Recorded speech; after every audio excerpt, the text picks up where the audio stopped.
At high tide on the Fijian island of Vanuatu, saltwater spills straight into what used to be a village square.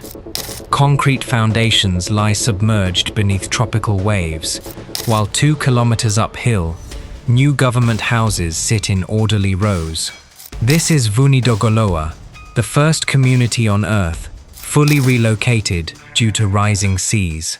Over 800 more Fijian villages are now marked for retreat. But evacuating a country is not just an engineering project, it is a financial and legal trap. Fiji designed the world blueprint for climate relocation, only to realize that moving costs far more than staying.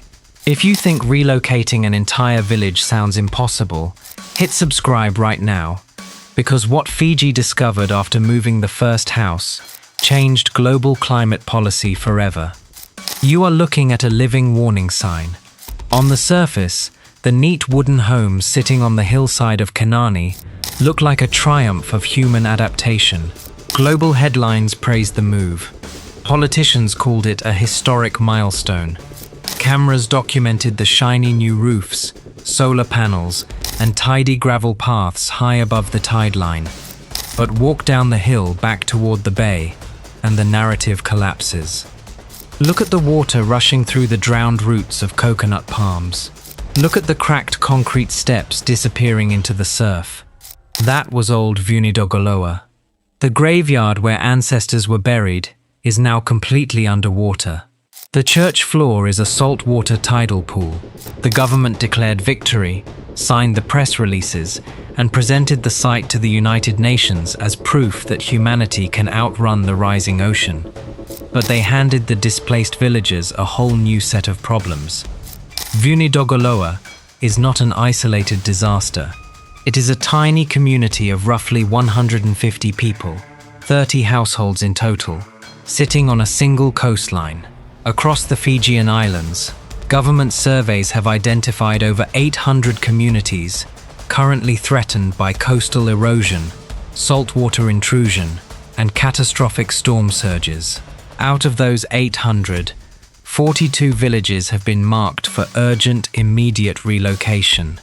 The sea is coming, and it is coming fast. In this region of the South Pacific, local sea levels are rising at roughly triple the global average rate in recent decades. The ocean is eating away up to 15 meters of coastline every few years. Fiji became the very first nation on Earth to write a formal, legal, and operational playbook for systematically retreating from the sea. They created national guidelines. They launched an international trust fund. They tried to build an evacuation machine to pull human civilization back from the edge of the water. But as soon as the heavy machinery started clearing land, the country hit a wall of economic, legal, and cultural reality. Retreating creates worse financial and social chaos than staying in the water. When engineers drew up plans to move the first village, they measured ground elevations, surveyed soil density, and calculated wind loads. They treated the entire project like a basic civil engineering job. They forgot to measure how human beings actually live on their land. How do you evacuate an entire nation when moving a single settlement of 30 families breaks the budget, splits the community, and cuts off their primary food supply? Drop a comment below.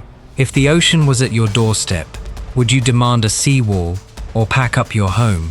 Let's see what you do before the numbers force the decision. To understand how this dream of a planned retreat turned into a trap, you have to look at what happened before the bulldozers arrived. It became unpotable. Soil salinity spiked, poisoning the village gardens, rotting the roots of breadfruit trees, killing banana crops, and turning productive agricultural land into swampy marshland. Every time a high tide coincided with strong winds, seawater flooded straight into the village square. Houses built on traditional wooden stilts were surrounded by dark, murky water for days at a time. Footpaths turned into mud channels. Hygiene conditions plummeted. Mosquitoes bred in the stagnant pools left behind by the receding tides. Children had to wade through knee-deep salt water just to get to school. The community was physically drowning, economically paralyzed and ecologically choked. Defense had completely failed. Staying in place was no longer an option. In 2014, after years of pleas from village elders, the Fijian government stepped in to execute its pioneer experiment. They selected Vunidogoloa as the global showcase for planned community relocation. The plan sounded simple and noble. The government would pay roughly 2/3 of the total costs. The International Labour Organization stepped in with support through a volunteer cash for work initiative. Local villagers provided timber from their own trees and manual labor. They cleared a patch of high ground named Kanani, located just 2 kilometers uphill, far above the reach of the highest tides. In February 2014, 30 families packed their belongings, loaded them onto trucks, and made the short trip up the hill. 30 brand new light blue timber houses were waiting for them, complete with individual solar lighting units and shared rainwater collection tanks. The global media covered the event extensively. Articles called it the world's first systematic response to climate change. Vunidogoloa was supposed to prove that human ingenuity and government action could save vulnerable coastal populations. But almost as soon as the speeches ended and the foreign reporters packed up their cameras, the structural flaws inside the master plan began to show. Subscribe to the channel if you enjoy urban breakdowns where human oversight turns a multi-million-dollar rescue mission into an absurd logistical headache. The first major mistake was hiding inside the design of the houses themselves. When the prefabricated homes were delivered and assembled at the new hill site, the women of the village walked inside and discovered a baffling oversight. The houses had no kitchens. In fact, there were no interior spaces designed or built for cooking at all. This was not a construction delay. It was a failure of public planning and social research. During the initial design and consultation phases, government officials and outside contractors had met almost exclusively with the male elders and male chiefs of the village. They discussed land boundaries, road access, and structural timber framing. They never consulted the women who actually managed the daily domestic life of the community. The male leadership assumed cooking would be handled standardly, while the urban engineers simply copied a generic, bare-bones floor plan to save money and speed up construction. Because the new site experienced heavy, torrential tropical rains, the women could not easily cook over open campfires outside. The government had built neat, modern houses on high ground, but the residents were forced to construct improvised, rickety lean-tos out of scrap metal and palm fronds right next to their new homes, just to prepare basic daily meals. The state had delivered houses, but it had failed to build a functional village. And then the deeper economic crisis hit. For generations, Vunidogoloa had operated as a coastal marine economy. The ocean was not just a scenic backdrop, it was the village refrigerator, grocery store, and bank account. Villagers stepped out of their front doors, walked 20 feet into the water, and cast fishing nets or launched wooden canoes. Fish, crabs, and sea cucumbers provided the vast majority of their daily dietary protein and cash income. Moving 2 kilometers uphill completely severed that daily connection to the sea.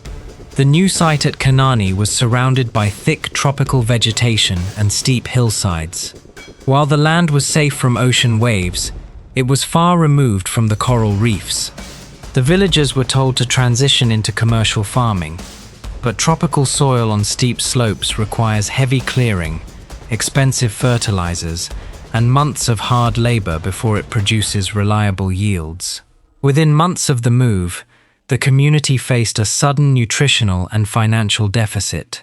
They had safety from high tides, but they had lost their immediate food security. To eat, men had to walk 2 kilometers down the steep hill every single morning, carry heavy fishing gear to the coast, launch their boats from the ruins of their old flooded village, fish for hours, and then haul the catch back up the hill on foot in intense heat. The villagers became daily commuters to the hazard zone they had just spent years trying to escape. Tell me in the comments, who is responsible when a community loses its ancestral land? the local government, or global carbon emitters? I want to read your take on this. The relocation of Vunidogoloa exposed a fundamental truth that planners had ignored. Moving a physical building is the easy part. Recreating an entire human ecosystem, an economy, and a culture on a new patch of dirt is almost impossible. And when Fiji tried to repeat the process with its second major relocation project, the situation got much worse. The government turned its attention to Narikoso, a small, highly vulnerable village located on the remote island of Ono. Narikoso was suffering from the exact same nightmare as Vunidogoloa. Sea levels were encroaching on the homes, destroying foundations, and flooding pathways during every full moon.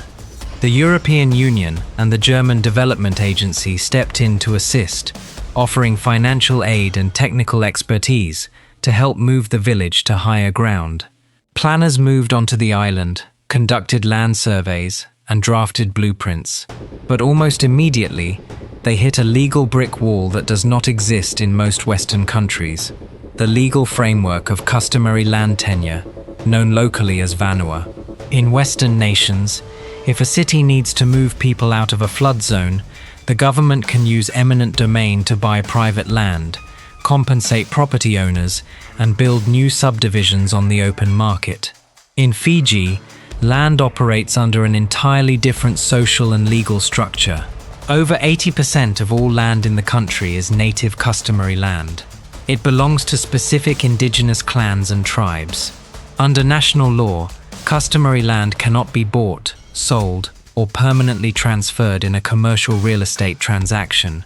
It is held in trust for future generations. This means if a drowning village needs to move inland, they cannot simply buy a plot of empty ground on a hill.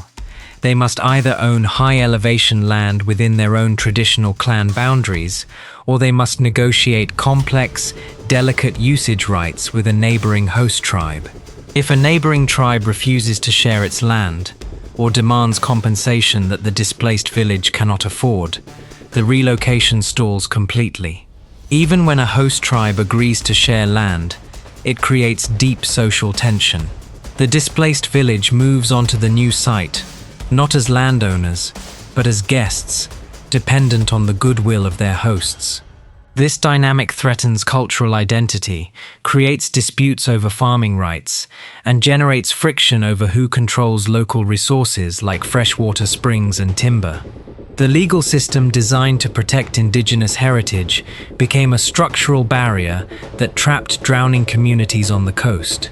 If you're realizing that moving a village is 10 times harder than building a skyscraper, share this video with someone who loves complex engineering breakdowns.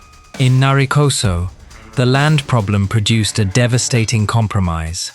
When engineers surveyed the hilltop land behind the drowning village, they realized the terrain was too steep, rocky, and unstable to accommodate the entire settlement.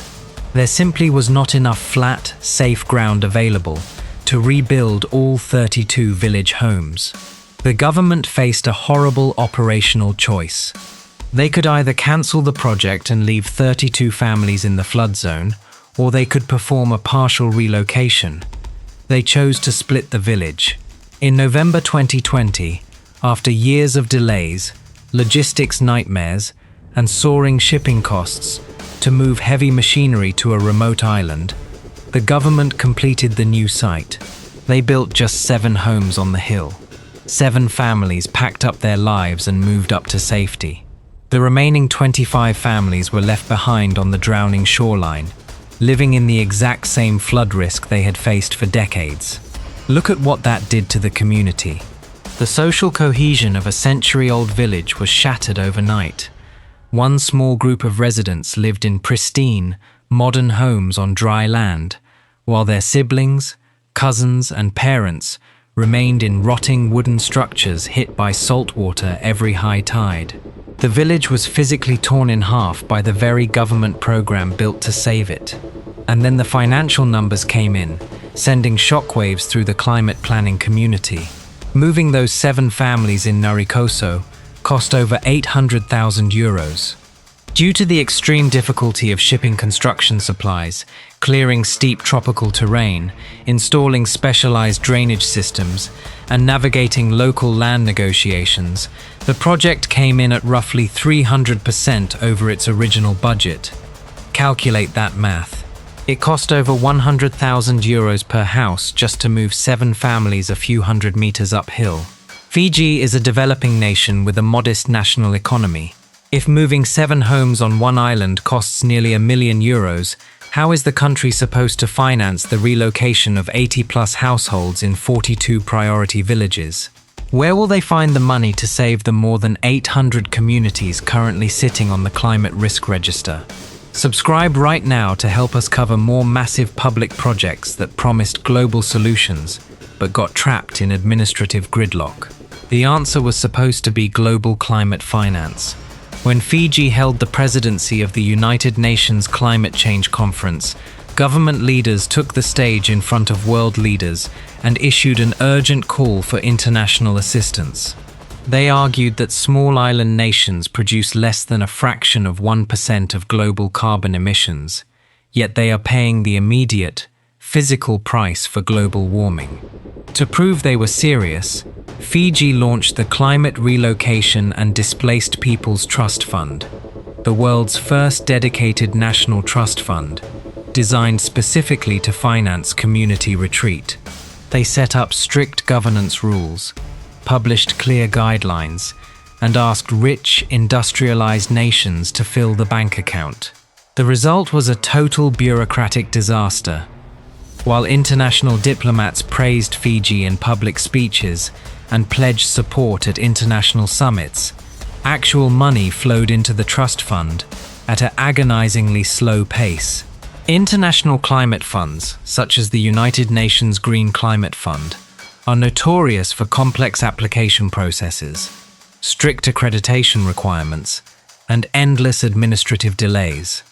It can take 3 to 5 years of paperwork, environmental impact studies, and consultant audits just to get approval for a single grant. The ocean does not wait for international grant approvals. While bureaucrats in foreign capitals debated financial reporting frameworks, tides continued to erode the coastlines of Vanua Levu and Viti Levu by several millimeters every single month. Trapped between slow international funding and rising sea levels, the Fijian government was forced to fund the relocation program using its own domestic revenues.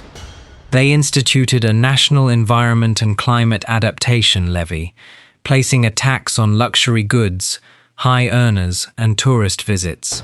But a country of less than 1 million people cannot fund a nationwide infrastructure retreat off the backs of its local taxpayers and visiting tourists. The trust fund remained hopelessly undercapitalized. The grand global model for climate adaptation had run out of money after moving just a handful of settlements. Pause for a second and comment. Would you choose to partially relocate a village today, or wait years for full funding while the water rises? Now consider the impossible choice facing the Fijian government today. This is where the trap snaps completely shut. On one side of the equation is the option to stay and defend. But staying in place is financially ruinous and physically impossible. When Category 5 tropical cyclone Winston hit Fiji, it destroyed thousands of homes, wiped out power grids, ruined agricultural fields, and caused over $1.4 billion in economic damage, a figure equivalent to 1/3 of Fiji's entire gross domestic product in a single afternoon.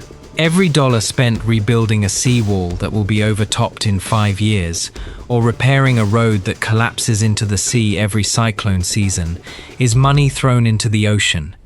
The infrastructure cannot survive the baseline projections for sea level rise. Staying guarantees eventual physical destruction. On the other side of the equation is the option to retreat.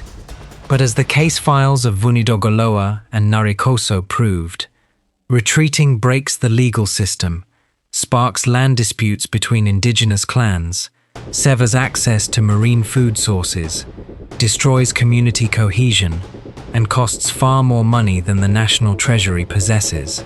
The country is locked in a double trap. They cannot afford to stay, and they cannot afford to leave. The result is a state of administrative paralysis. Over 42 priority villages sit on an official government execution list, frozen in place. Local leaders in these communities know their homes are designated for relocation, so they stop investing in long-term repairs. They do not build new permanent structures, they do not upgrade water systems, and they do not repair roads. Why invest money in a village that the government has promised to abandon? But because the relocation program is stalled due to lack of funds, these families are stuck living in deteriorating, half-abandoned towns, waiting for a move that might not happen for decades. Hit that subscribe button before the final reveal. We bring you real urban investigations into world-changing infrastructure failures every week. Go back to where this story started. Stand on the shoreline at Old Vunidogoloa during a high tide today. The site looks like an ancient ruin, but it was abandoned just over a decade ago. Mangrove roots are creeping through the cracked concrete floors of old family bedrooms.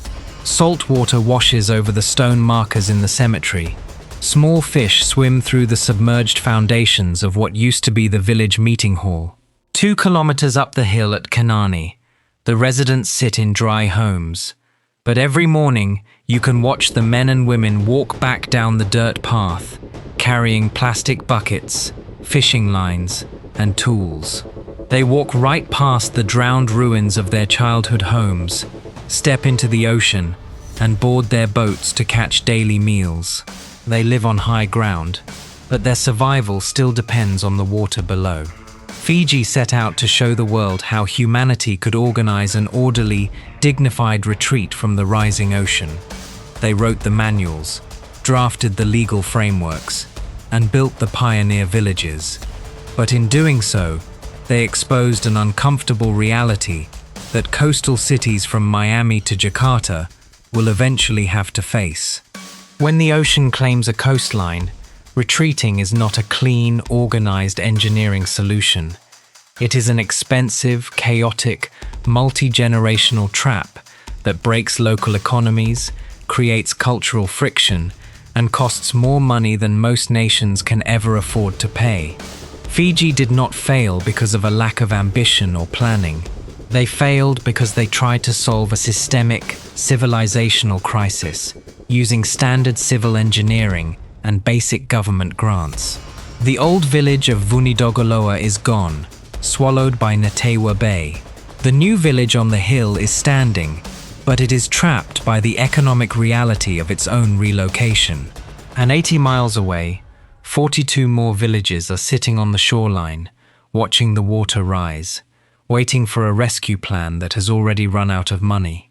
At the end of all this, tell me, was Fiji's relocation master plan a heroic blueprint for human survival, or an impossible promise the world refused to pay for? Sound off below.